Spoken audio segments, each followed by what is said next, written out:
A dry leaf brushed against my shoe when Richard stopped in the middle of the walkway. He placed his hand on the back of the wooden bench, blocking the path a little, as if holding the air between us still. Linda stood just behind him, her eyes blinking too quickly, avoiding mine. The park had been quiet a moment earlier, but something about that pause made it feel like a kitchen right after an argument no one wants to name. I asked what they wanted from this meeting. Linda said she hoped to be a mother again, her voice soft enough to sound like she was apologizing to the ground, not to me. Richard cut in, telling me I should be grown enough to let things go. He didn't say anything explicit, but the way he leaned just slightly into the light, casting a faint shadow over me, made me feel the same smallness I carried at 17. I asked what they were sorry for. Linda lowered her head and touched a corner of a tissue to her eye. Richard said there was no need to dig through old missteps, that what mattered was family staying together. And standing there, I realized the distance between us wasn't built by the years of silence. It came from the way they still couldn't imagine me outside the role they had once assigned. So I told them they could start by returning what they had freely given my brothers. Richard let out a dry laugh, the kind that dismisses rather than answers. Linda stepped back. I walked away before the heat, behind my eyes, could find its shape. The house was quiet when I got home, the kind of quiet that presses against your skin. Daniel looked up from the kitchen counter, his hand resting near a half-cut pear he'd forgotten to finish. He didn't ask right away. He just studied my face the way someone reads the weather before stepping outside. I told him they wanted a relationship without naming what they broke. He exhaled slowly, not annoyed, just steady, as if he'd expected that answer. He asked what I told them. I repeated the words I had said at the park, and hearing them again in my own voice made the air tremble in a way I hadn't felt earlier. Daniel didn't flinch. He only asked whether I felt relief or regret. I didn't know how to answer, so I leaned against the counter, tracing a small chip on the edge with my thumb. He said it made sense to ask for what was taken from me. That fairness wasn't cruelty, no matter how loudly others claimed it was. My phone buzzed on the table. I didn't look, but Daniel did. The screen showed Mark's name. The second buzz was Jeffrey. The third was Brian. I let it ring until it fell silent. Daniel asked if I wanted him to block their numbers. I said no, not yet. The refrigerator hummed, a sound too ordinary for the heaviness in the room. I told Daniel that seeing my parents today felt like stepping into a version of myself I'd outgrown, but still carried somewhere in my bones. He placed a glass of water beside me. The gesture was simple, but it steadied the ground where their voices had shaken it loose. The calls didn't stop the next morning. They came in waves, like someone knocking on a door they refused to believe was locked. Mark left a voicemail saying I had gone too far. Jeffrey sent a short text telling me to fix this before it spreads. Brian chose a different angle, asking if I realized how much I had hurt Mom. I sat at the dining table with a bowl of oatmeal cooling in front of me. I didn't touch it. My fingertips rested on the wood, feeling the faint ridges of an old scratch I'd never noticed before. Daniel stood near the doorway, waiting for me to decide whether to answer any of them. I kept the phone face down. When I finally picked it up, I didn't call them. I scrolled to Caroline's number and pressed her name. She answered on the second ring without her usual cheer, as if she already sensed something was wrong. I told her about the park, the apology without ownership, the demand for silence disguised as peace. She didn't rush to comfort me.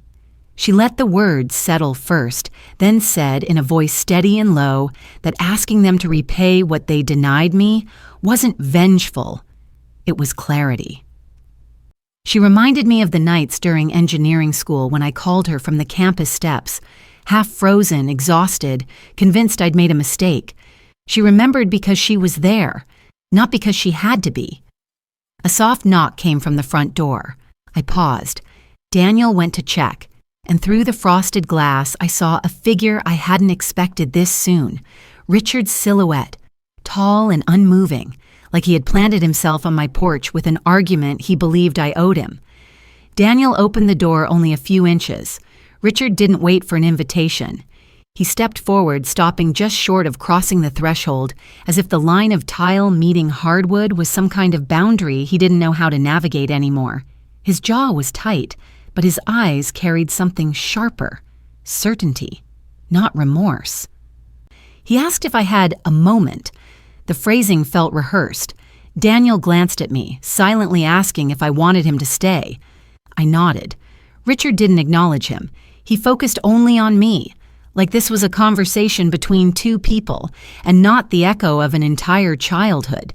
He said my request was disrespectful, that I had taken a jab at the family's integrity. The words settled in the air like dust from a cracked ceiling. I asked him what integrity he meant, the kind that funded my brother's futures but treated mine like a hobby to be discouraged. His mouth twitched, a tiny movement he probably didn't even register. He said it had been different back then, that expectations were simply cultural, not personal.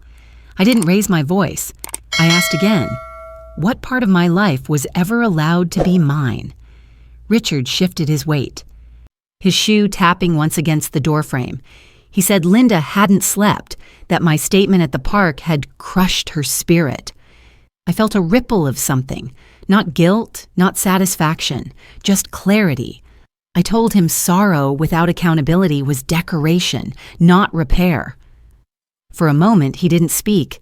His gaze slipped past me into the hallway, landing on the framed ultrasound resting on a side table. He stared at it a second too long, like it complicated the script he had come to deliver. Richard asked if the baby was the reason I was acting this way. The question wasn't loud, but it tilted the room. Daniel stiffened beside me. I told Richard the baby changed nothing about the math of what happened.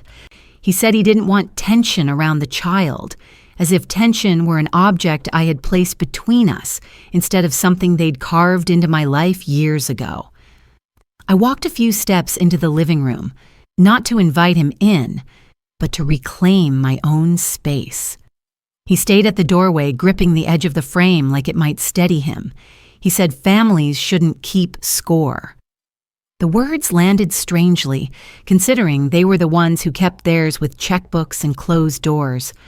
I asked him if he ever wondered how it felt to open a rejection letter from your own home. He blinked at that, slowly, as if he had to translate the meaning into a language he'd never bothered to learn. He didn't apologize. He asked instead what I hoped to accomplish. I told him I wasn't asking for money for the sake of the money. I was naming the truth the way it should have been named years ago. He muttered something about not being able to rewrite history. I said that acknowledging history wasn't rewriting it. Daniel stepped closer then, placing his hand lightly on the door, a quiet reminder that this was our boundary, not Richard's. Richard's eyes flicked to him and back to me. He inhaled, preparing another argument, but whatever he meant to say loosened when he noticed the box of baby books on the coffee table. His voice softened, not into kindness, but into uncertainty. It was the first crack in the certainty he brought to my porch. Richard asked if I truly intended to keep them out of the baby's life. The question wasn't gentle, it was strategic, the kind someone uses when they think the stakes might force you to bend. I told him involvement wasn't something he could demand like an old favor. It had to be built on something real, something he hadn't offered. He said Linda was devastated. He kept circling back to her tears, as if her crying could erase the years of silence they imposed on me. I asked him whether she ever cried for the daughter she pushed out of a future. He didn't answer. His thumb rubbed the corner of the door frame, a restless movement he probably didn't notice. The sound of a passing car drifted in, breaking the stillness. Daniel shifted beside me, not speaking, but anchoring the space. I told Richard that when I left for college with 2 bags and borrowed supplies, I didn't just lose support. I lost a family that decided my worth before I had the chance to define it myself. His gaze dropped, briefly, to the floor. He didn't challenge it. He didn't defend it. He just stood there, absorbing a truth he had avoided naming. He asked if the number, 100,000, was fixed. I said it wasn't a number. It was symmetry. It was what fairness looked like in our family ledger. He opened his mouth, closed it again, then ran a hand over his chin in a slow, weary motion. For a moment, he looked older than I remembered. Linda's car pulled up then. I saw her through the window, sitting in the passenger seat, clutching something in her lap. Richard straightened, as if he needed to rearrange himself before facing her. Linda didn't get out right away. She sat still, staring down at whatever she held, her shoulders rounded like she was bracing against a storm only she could feel. When she finally stepped out, she kept her gaze low, walking toward the house as if each step needed permission. She stopped beside Richard, her fingers tightening around a folded paper. She extended it toward me without speaking. I didn't take it, not immediately. Her hand trembled, not dramatically, just a faint, uneven motion, like she wasn't sure she had the right to offer anything. Linda said she'd written a letter after the park but couldn't bring herself to send it. Her voice wavered, not with fragility, but with hesitation born from years of unspoken things. Daniel moved to stand slightly behind me, not imposing, but present. I unfolded the paper. The handwriting was neat, the kind she taught me as a child, loops precise, margins clean.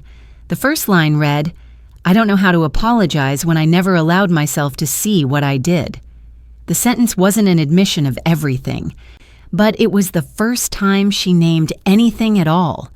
Richard leaned closer, trying to read over my shoulder until Daniel stepped into his line of sight. Richard stopped.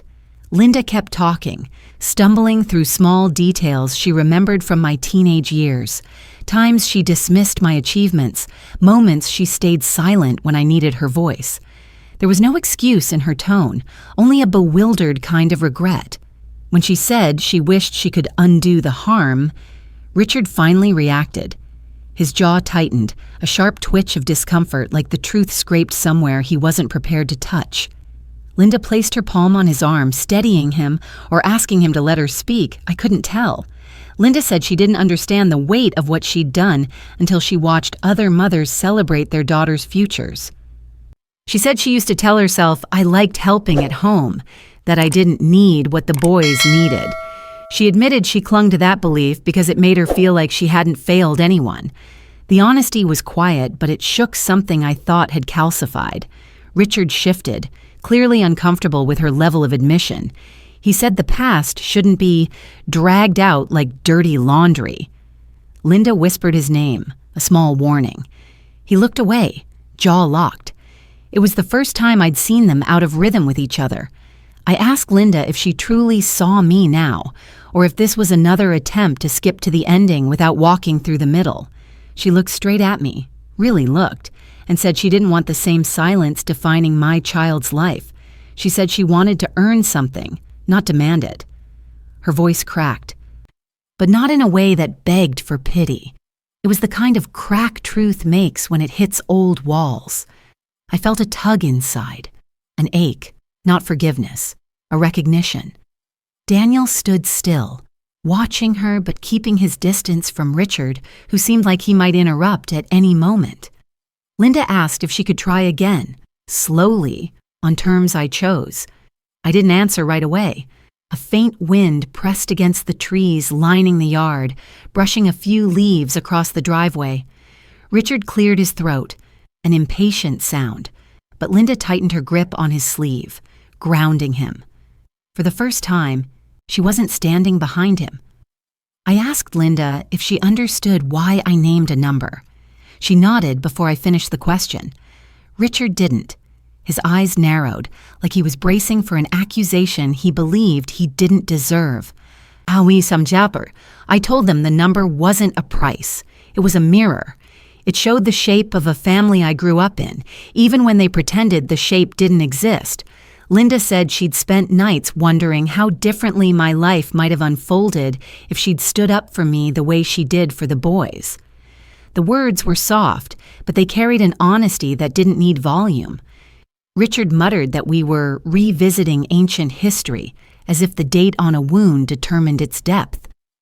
I asked him whether he ever noticed how quickly he celebrated my brother's milestones, how he drove across states for their campus tours, their graduations, their internships. He crossed his arms, defensive posture tightening around him.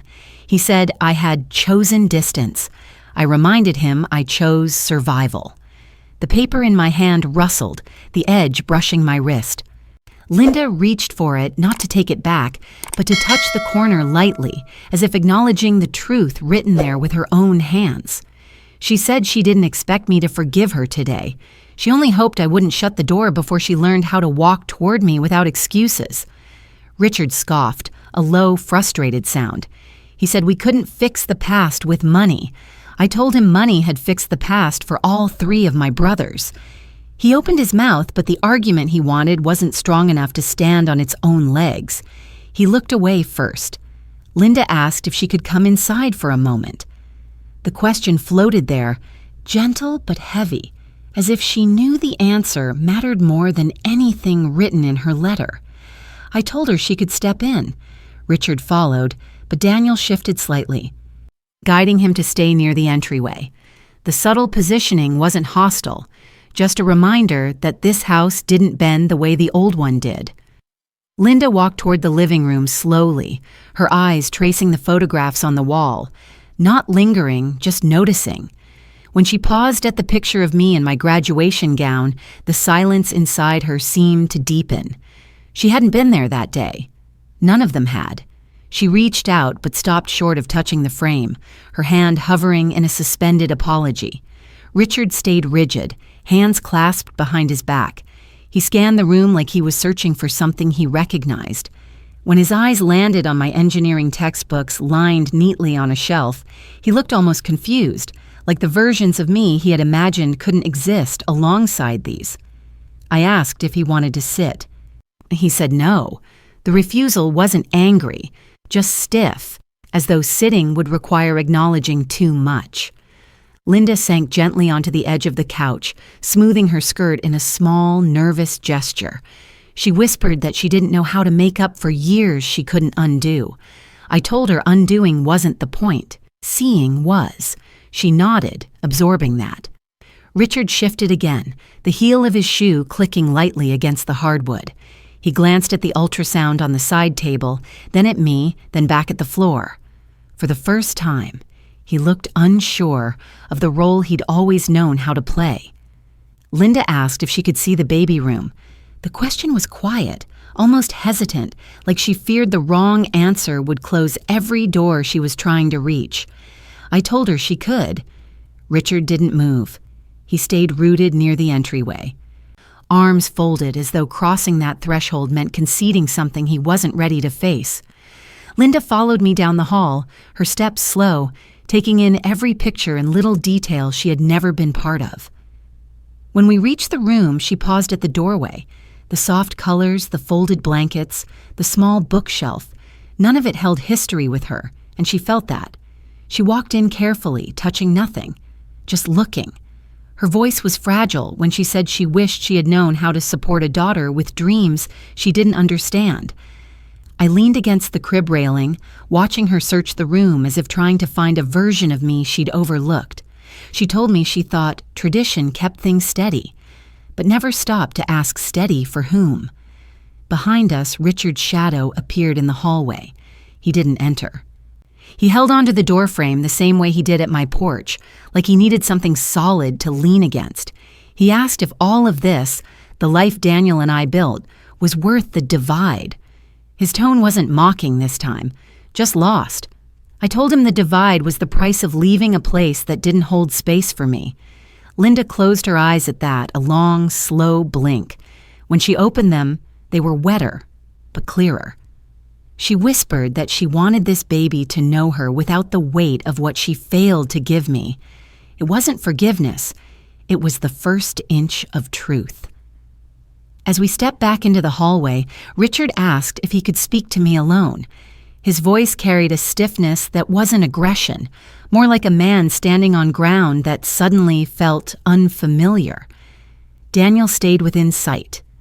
but he gave a small nod that told me I could choose how close I wanted him to remain. I stayed where I was, not moving closer to Richard, not moving away. Richard said he didn't understand why the number mattered so much. I told him it mattered because it measured the difference between belief and investment, between who they thought I should be and who they helped my brothers become. He rubbed his temple, a slow, tired motion, like my words pressed on a bruise he'd never acknowledged. He said they didn't know how to raise a daughter who wanted more than they could imagine. I reminded him that imagination wasn't the issue. Permission was. His eyes lifted at that, a small flick of recognition breaking through the rigidity. He didn't argue. He didn't defend. He just stood silent in a way that felt heavier than any denial. Linda watched from a few feet away, her fingers twisting the edge of her sleeve. She whispered his name, urging him gently. He didn't look at her. He looked at the floor, then at me, then at the baby room behind me, as if the 3 images pulled him in different directions. He asked if asking them to prove their apology was the only way I'd let them in. I told him the money was not the gate. It was the truth. Without acknowledgement, any relationship would be built on sand. He inhaled through his nose, slowly, like someone bracing for the cold. When he lifted his head, something in his expression had shifted, not softened, but fractured. Richard asked what I expected him to do now. The question wasn't sharp. It carried the weary edge of someone who had run out of the old excuses, but hadn't learned any new truths to stand on. I told him I didn't expect anything today. I only expected honesty. He shifted, his shoulders stiffening as if the word itself was unfamiliar against him. Linda stepped closer, holding her letter like it was the only steady thing she had. She said they had savings set aside, money they hadn't touched since my brothers graduated. Her voice trembled, not with fear, but with the weight of admitting a fact that lived in the shadows of our family for too long. Richard swallowed, a small, visible motion that broke the stillness. He said transferring that amount wasn't simple. I told him living without support hadn't been simple either. The silence that followed wasn't hostile. It was thick, tangled in years neither of us had unwound. Linda whispered that she wanted to do what was right, not what was convenient. Richard looked at her, not irritated but startled, like he was seeing her speak a language he didn't realize she knew. A car passed outside, casting a brief stretch of moving light across the hallway. Richard's gaze followed it, then returned to me. He asked if giving the money would change anything. I told him it wouldn't rewrite our history, but it would prove he saw the part he chose not to see. He pressed his lips together, exhaling slowly, the kind of breath a man takes when he's standing at the edge of something unfamiliar. Linda touched his arm, gently, grounding him again. He didn't pull away. It wasn't agreement, but it was the first moment he didn't hide behind principle. Linda asked if they could sit down for a moment. Her voice was thin, but not fragile, more like someone gathering courage in small, deliberate pieces. I led her to the couch. Richard followed slower, each step careful, as if the floor might shift beneath him. He stopped at the edge of the rug, not ready to settle, but not leaving either. Linda placed her letter on the coffee table and folded her hands in her lap. She said she had spent years telling herself that what happened was just the way things were. Then she learned, as the boys grew older, that she had given them choices she never offered me. Her words weren't dramatic. They were steady, shaped by quiet nights she hadn't spoken of until now. Richard cleared his throat. He said they'd believed they were preparing us for different roles. I told him roles weren't preparation. They were cages. His eyes narrowed slightly, not in anger, but in disbelief that I would name it so plainly. He said they never meant harm. I said harm didn't need intention to land. Linda reached out, her palm hovering before resting lightly on the corner of the table. She said she wanted to help with the baby if I ever let her, not to replace the past, but to show she could learn. Daniel entered the room quietly then, placing 2 glasses of water down without interrupting. Richard's eyes followed the movement, something softening at the edges as he realized this was the family I built to own them. He asked, almost under his breath, whether restitution would make room for conversation. I held his gaze. I told him restitution wasn't the door, accountability was. He looked down, and for the first time, didn't argue. Richard stood there with his hands resting awkwardly against his sides, as if he didn't know what to do with them now that the old authority didn't fit. He asked whether I believed he owed me an apology beyond the money. I told him apologies without clarity were just softer versions of denial. His eyes tightened, not in anger, but in realization, like he finally understood the difference. Linda leaned forward. She said she had looked through old photo boxes the night before. She found pictures of the boys at every milestone, science fairs, football games, campus visits.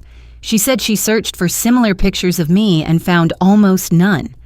Her voice wavered when she said she didn't know which was worse, not having them or realizing she hadn't noticed the absence until now. Richard's jaw shifted. He looked toward the bookshelf again, toward the degrees I earned without them. He asked if I ever felt proud of myself despite everything. I told him pride wasn't the problem. Loneliness was. The kind that settles in your ribs when you reach a finish line and no one who raised you shows up. The room felt smaller then, as if the truth had pulled the walls closer. Linda whispered that she wanted to stay in my life, but not as the mother she once was. Only as the mother she was willing to learn to be. Her hands trembled slightly, not from weakness but from the weight of naming the gap. Daniel stood near the doorway, his presence quiet but firm. Richard glanced at him, then back at me, and something in his posture loosened. Just a fraction, but real. He said he needed time to understand what I was asking. I told him understanding had always been the missing piece. Linda asked if they could stay a little longer, but her voice carried no assumption, just a question shaped by hesitation. I told her they could. Richard didn't sit. He hovered near the arm of a chair, shifting his weight like he didn't trust the ground beneath him. It struck me then how unfamiliar vulnerability looked on him. It didn't soften him. It unsettled him. Linda asked if she could tell me something she'd never said aloud. I nodded. She said she used to watch me help in the kitchen and convince herself that I enjoyed it, because believing that made her feel like she wasn't failing me. She said she mistook my silence for contentment.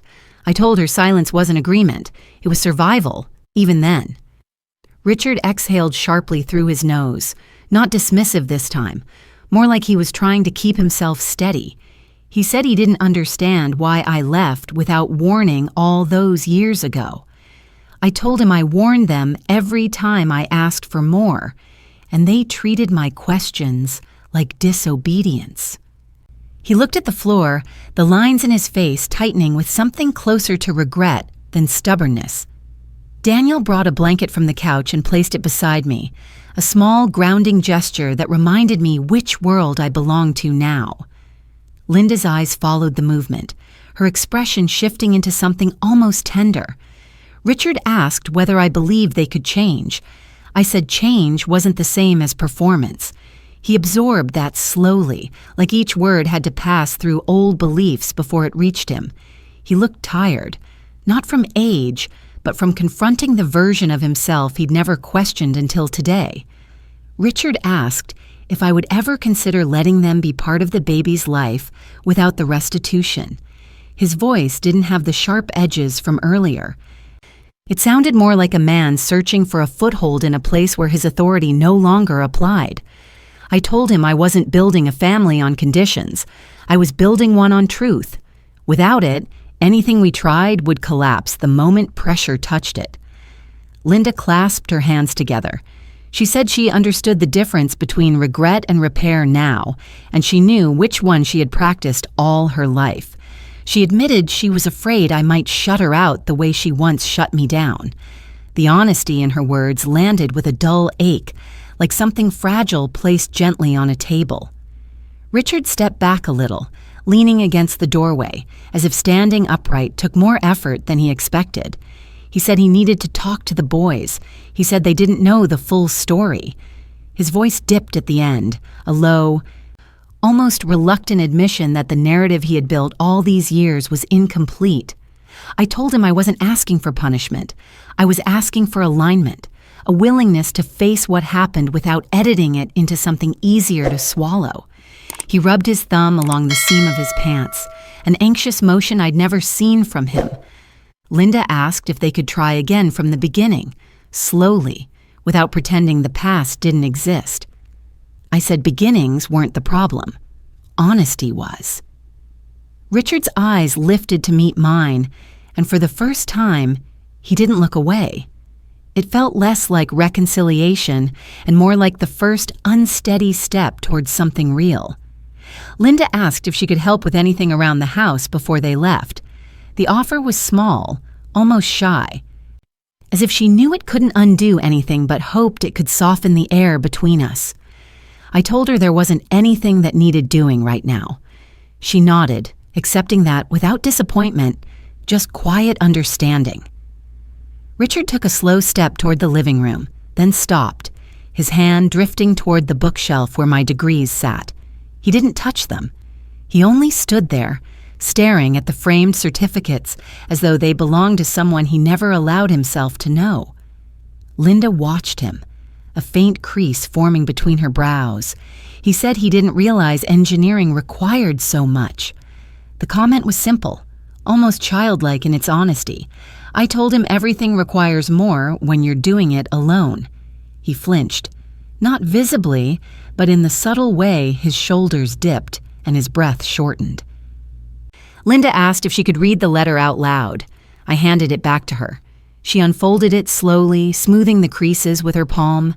Her voice was steady at first, each line measured, each admission spoken like she was releasing something she'd held too tightly. When she reached the part about wishing she had protected me, her voice cracked, not for sympathy, but for truth. Richard stood behind her, rigid at first, then gradually loosening as the words landed. His gaze lowered to the floor. He leaned one hand on the back of the couch, not to steady himself physically, but because something in the letter had shifted the weight inside him. When Linda finished, the room felt still, not heavy, not light, just honest in a way our family had never been. Richard asked if he could see the letter himself. His voice didn't carry entitlement this time, just a quiet curiosity edged with something heavier. Linda handed it to him without speaking. He held the paper carefully, the way someone handles a fragile photograph, his eyes moving across each line with a slow, deliberate focus. He didn't interrupt. He didn't question. He just read. When he reached the last paragraph, his grip tightened slightly, the paper bending under his thumb. He looked up at me, and for a second, the certainty he always wore slipped. What remained was a man confronting a truth he had spent decades avoiding. He cleared his throat, a thin, unsteady sound. He said he didn't realize how much I had carried alone. I told him the load wasn't invisible. He just hadn't looked. He nodded once, a small, stiff motion. Not agreement, recognition. Linda moved closer to him, her hand brushing his sleeve. He didn't pull away. She whispered that she wanted him to understand, really understand before we talked about anything else. He exhaled slowly, the kind of breath someone takes when the shape of their world cracks open just a little. He handed the letter back to her and asked if he could sit. This time, he did. He lowered himself onto the edge of the couch, posture rigid but present. His eyes drifted to the ultrasound again, then back to me. He asked what I needed in order to consider rebuilding anything. Not forgiveness, not pretending, just the next step. I told him the first step was acknowledging the truth without minimizing it. He nodded again, slower this time, as if testing a new language in his mouth. For the first time, he didn't try to defend the past. Linda asked if I wanted them involved in the pregnancy at all. The question wasn't desperate. It wasn't a plea. It was a quiet invitation, shaped by the understanding that involvement without accountability would only repeat old stories. I told her involvement wasn't off the table, but access without effort wasn't something I could offer. Richard sat still, elbows resting on his knees, hands loosely clasped. It was the first posture he'd taken all day that didn't radiate resistance. He looked around the room again, at the baby blanket folded on a chair, at the small stack of prenatal books, at the framed photo of Daniel and me from our wedding. He seemed to absorb the life I had built without him, piece by piece. He asked if I resented him for missing all of it. I told him resentment wasn't the centerpiece of my life. But absence leaves its own shapes. He nodded, staring down at his hands as if seeing them age in real time. Linda shifted closer, her voice softening. She said she wanted to earn her place, not as a grandmother who assumed a role, but as a woman who learned from her failures. She said she didn't want the baby to inherit the silence that lived between us. The words pressed against something deep inside me, not healing it but loosening its edges. Richard asked if the money had to come all at once. There was no bargaining in his tone, only realism. I told him the structure didn't matter. The willingness did. He leaned back slightly, letting out a slow breath. A long pause followed, filled with something unfamiliar, not hostility, not blame, just the humbling quiet of someone realizing the foundation they stood on wasn't built by truth. For the first time, he didn't try to fill the silence. Linda asked if I wanted them at the birth. The question was gentle, but it carried a tremor of fear beneath it. The kind that comes from knowing the answer could redraw the boundary between us forever. I told her the delivery room wasn't about reconciliation, it was about safety. Emotional safety mattered as much as physical, and right now, I didn't have enough trust to open that door. She nodded without protest, folding her hands together as if bracing for disappointment she believed she deserved. Richard looked at her, then at me. Confusion flickering across his face, like he hadn't considered that my life now required protection from the people who once should have offered it. Daniel entered quietly with a small bowl of fruit. He placed it on the table between us. Not inviting anyone to take it, just grounding the moment. Richard watched him with a long, lingering stare, the kind a man gives when he finally recognizes someone else did the job he should have done. He asked if I hated them. I said hate is loud. What I felt was quieter, deeper, a grief shaped like lost time. Grief for the girl they didn't believe in.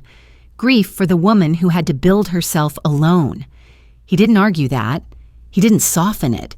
He just lowered his gaze, absorbing the shape of that truth. Linda wiped beneath her eye, not dramatically, just once, like she didn't want her emotion to interrupt the honesty settling between us. She asked if trying, slowly, carefully, was still possible. I said trying was possible. Pretending was not. Richard leaned back, elbows resting on the couch, the smallest crack of acceptance appearing in his posture. It wasn't peace, but it was the first moment that didn't feel like a negotiation. Linda asked what I needed from them if we were to move forward at all. The question landed with a kind of sincerity that didn't rush, didn't push, just waited. I told her I needed transparency, not performances, consistency, not apologies shaped like favors, and I needed them to stop rewriting the past into something easier for them to live with. Richard sat forward, resting his forearms on his knees. He said he wasn't sure he knew how to do any of that. I told him learning was the bare minimum. His eyes lowered, the weight of the words pulling at him. He rubbed a hand over his face, pausing when his fingers reached the bridge of his nose, as if the pressure might anchor him. Linda asked if she could check in more often, not to intrude, but to show she was trying. I said messages were fine, messages with substance, not the kind that avoided the truth. She nodded slowly, absorbing the rule without protest. Her shoulders softened just slightly. Richard asked, almost quietly, if giving the money was the only sign of sincerity I would accept. I told him it wasn't the only sign. It was the first one that aligned with the reality they created. He sat back, letting the explanation settle inside him like a stone finding the bottom. For a moment, no one spoke. The house hummed with ordinary sounds, the ticking of a distant clock, the faint whir of the refrigerator. It felt strange, how truth could make silence feel heavier but cleaner. Linda reached for her purse, not to leave, but to pull out another folded paper, smaller, older, edges worn. She hesitated before handing it to me. She said it was something she found last night. The paper was yellowed at the edges, folded so many times it had softened into thin lines. I opened it carefully. It was one of my old report cards. 9th grade, engineering club notes scribbled on the back by a teacher who once told me I had a mind that refused to settle. I hadn't seen it in decades. Linda said she found it tucked inside an envelope labeled miscellaneous. She said she didn't remember putting it there. She didn't remember praising me for it either. Her voice thinned when she said she didn't understand how she could have kept something without valuing the child who earned it. Richard leaned closer, studying the paper with furrowed brows. Like the neat A's and teachers' comments didn't fit the story he carried about who I was allowed to be. He swallowed hard. He said he didn't recall ever seeing it. I told him that was the point. He hesitated, then asked if I had saved anything from my brother's childhood. I said the difference was I wasn't the one deciding who deserved a future. He sat back slowly, absorbing the sting without defending himself. Linda said she wanted me to keep the paper, that she had no right to hold pieces of a girl she didn't stand up for. I folded it gently and placed it on the table, feeling its weight in a way I hadn't expected. Daniel watched from the doorway, his expression softening as he realized how much a single piece of paper could unearth. Richard's gaze drifted to the report card again. He whispered, not to me, not to Linda, but to himself, that he should have known. It was the quietest thing he said all day. For the first time, remorse edged out pride. Linda asked if they should leave soon, her voice soft as if she didn't want to disturb the fragile balance settling in the room. I nodded, not out of anger, just the recognition that we had reached the limit of what could be rebuilt in one afternoon. She gathered her things slowly, pausing once to smooth the crease of the old report card with her thumb before letting her hand fall away. Richard stood without speaking. He glanced around the room again, but this time his gaze didn't hold judgment or confusion. It held a kind of quiet reckoning. He asked if we could continue the conversation another day. I told him we could, as long as it stayed honest. He accepted that with a small, solemn dip of his head. At the doorway, Linda turned back. She looked at the hallway, the baby room door slightly ajar, the soft colors visible from where she stood. She whispered that she hoped the baby would grow up in a home where truth wasn't something anyone had to earn. Her eyes met mine, not pleading, but steady. I told her that was exactly the kind of home I intended to build. Richard hesitated before stepping outside.